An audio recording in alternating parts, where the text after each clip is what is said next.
Hi friends, welcome into another episode of Teach Me Tuesday. This is Jen Pitta. I actually wanted to share with you today another glossy cardstock technique. We did something with the glossy cardstock last week. We did the alcohol and re-inkers method. And so this week we're going to do some brayering using the glossy cardstock and emboss resist. So this is a super fun little technique. It really pops, and I think this would be a really nice, simple to produce, like sympathy or thinking of you card, which is what I did today. So you can see this is the finished card here, and you can see it's on the glossy cardstock. See how that's kind of shiny? But it just takes the color very nicely. So let's go ahead and get started. I'm going to move these out of the way for right now. And I'm starting with a base. I only used 2 pieces of cardstock for this, other than some scrap pieces for the sentiment, so it's super economical. We're taking an 8.5 by 5.5 inch piece of crumb cake cardstock. I'm just going to fold that in half to make our card base. And then I took a piece of the glossy cardstock. This comes in 8.5 by 11. It's in the annual catalog. And so I took a piece that's 4 by 5.25. And so what you would do for this is you would take the image. So I'm using the By the Bay stamp set, which is one of the celebration stamp sets you can earn right now with a with a qualifying order of $50 or more in the US. So this is called By the Bay, and it is a really cute set. And I wanted to feature this little house.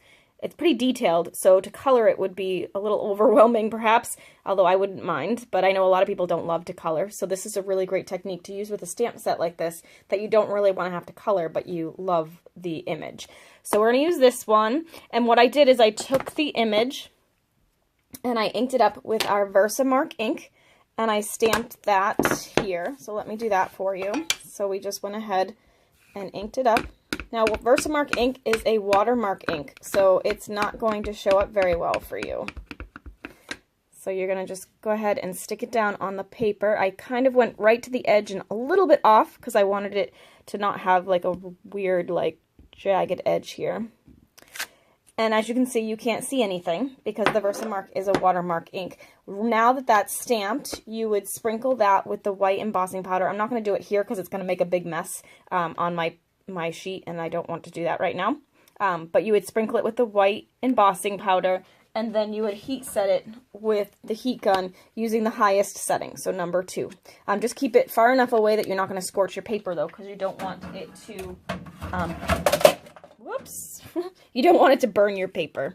All right, so just for the sake of time, I've already done this, and now I don't know if you can see there's the embossed image right here that I heat set already. You do want to give it a couple of minutes to dry before you go ahead and start inking. Or not dry, but cool, because it will be hot to touch, and that means your fingerprints and whatnot will smush the image down. So I'm going to take our sponge brayers, and I'm using crumb cake ink here. And I'm going to start at the bottom. And I'm just going to slowly work on the color. So you start off the page, and then just roll back and forth. That's weird. I got a weird little line in there. See if we can clean that out.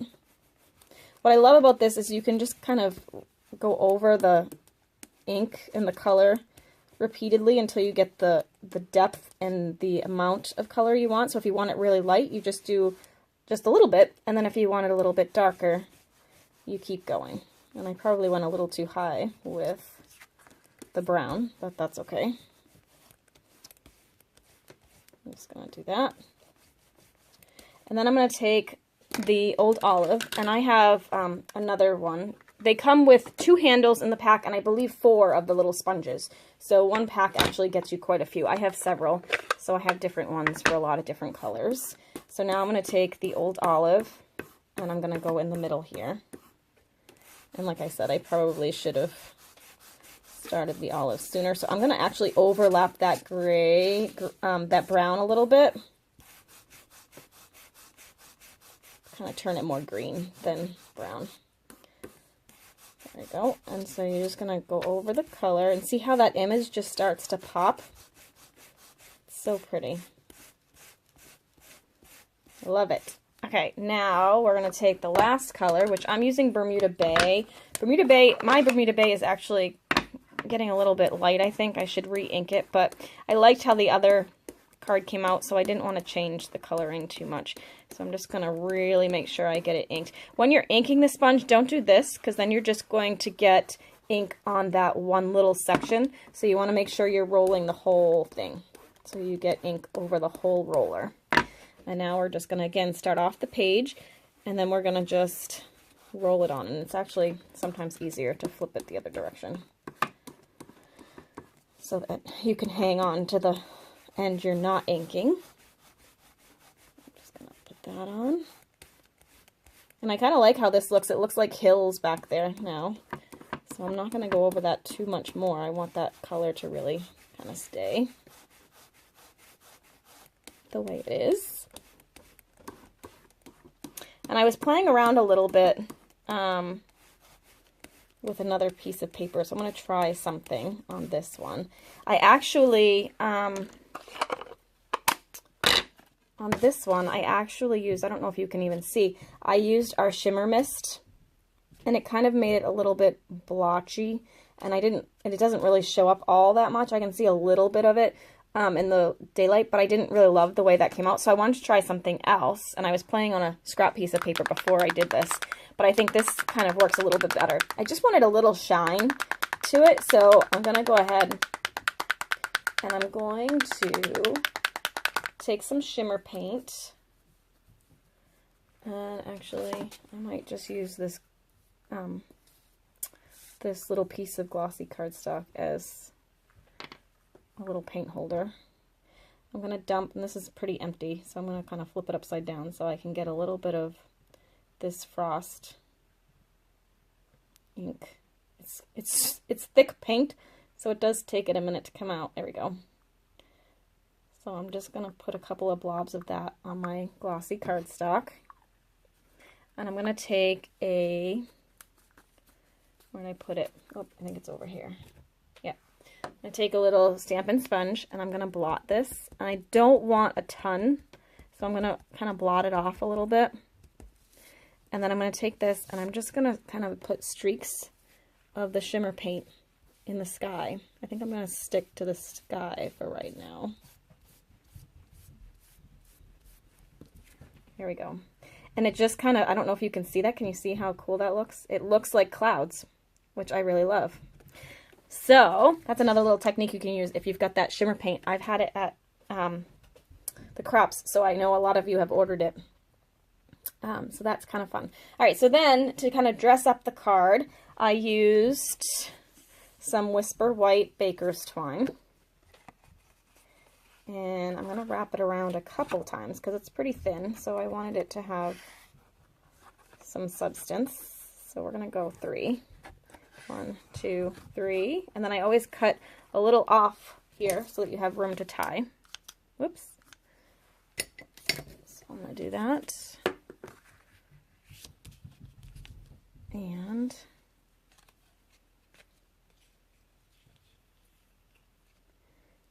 tie that in a little knot. I usually don't recommend tying in a knot first, but with the twine I do, just because it gives you a little more ability to control these little bitty strings. And then I'm just going to shrink this bow down a little bit.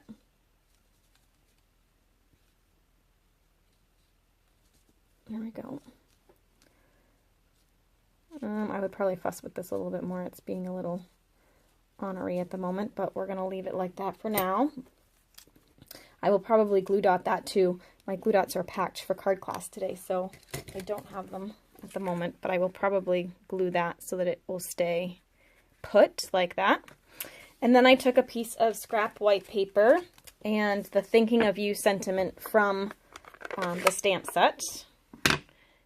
And I just stamped that on a scrap piece of white with the soft suede. And then I used the 1-inch circle punch to punch that out.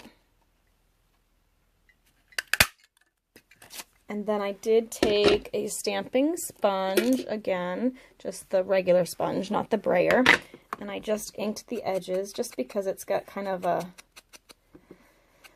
vintagey look. I just wanted to continue that here. And then I took our, oh goodness, I took our 1 1/8 inch scallop punch and a scrap piece of crumb cake.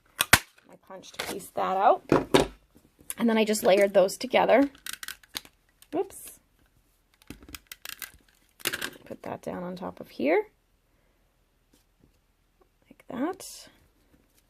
And then I used dimensionals to put that onto the card. I like to pay attention to where the words are, so thinking of you. Now I'm going to put this over this twine. So rather than putting the dimensionals this way, where it's going to be attached mostly to the twine, I'm going to put one at the top and one at the bottom. It's just going to anchor it a little bit better over that string. So now the string will kind of run in the middle here, and it just anchors it a bit better. It allows the Stampin' Dimensionals to connect to the paper rather than the string, which means it will be less, it won't actually fall off. I was going to say it's less likely to fall off, but it really won't. There we go. So there's that. Now I'm going to attach that to the front of the card base that we did at the front. So I'm just using a regular adhesive. And I'm going to attach that down. I really like the shimmer paint as clouds. It looks really cool. I don't know if it's coming through on the video as well, but it's really neat. Okay, so see, and then see that shimmer up here? Kind of cool. So it looks like little floating clouds. And then the last step is, I just wanted to add a little bit more bling, just because I like some bling. So I'm taking my self-adhesive sequins. These are the Gingham Gala sequins from the Occasions catalog. And I love it because it's got flowers, and then it's also got just regular sequins, and I'm going to use just the regular sequins. Just be sure when you use these that you get your fingernail under there so you actually get the sticky as well. And there you go. There you have your super fun, super simple card. If you liked this video, I hope you will subscribe to my channel. I do a Teach Me Tuesday video every week, and be sure to find me on Facebook as well. I do a Facebook Live video every Wednesday, so would love to connect with you in either place or both. Thanks so much for watching. Have a great week, and we'll see you next time. Bye.